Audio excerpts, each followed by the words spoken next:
Hey everybody, in this video I'm going to be showing you how to download North Commerce and install it on your WordPress site. So go ahead to northplugins.com/account commerce and log in. And once you're logged in, you're going to see this account settings screen. Go ahead and click on license details. And here you'll see your North Commerce license or product, and you can click on that to view the license and also download the plugin. So I'm going to go ahead and click on download plugin, and I'm going to save it. And now I'm going to go to my WordPress site to install it. And now I'm in my WordPress site. So I just have a local WordPress site running on local by Flywheel. And if you want to learn how to run a local WordPress instance on your site, just go ahead and Google how to use local by Flywheel.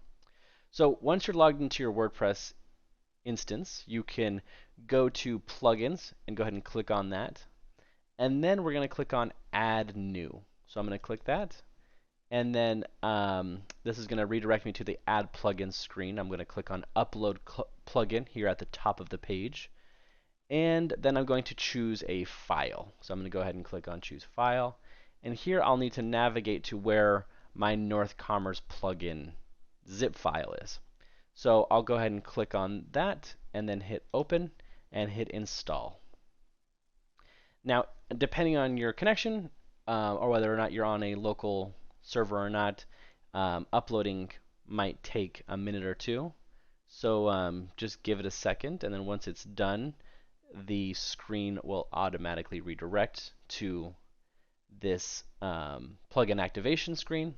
You can click on activate plugin, and that'll activate the plugin, and you'll be all ready to use North Commerce.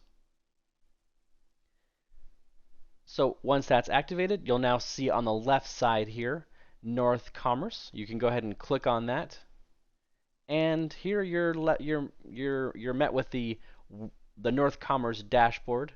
And let's get started in the next video creating our first product.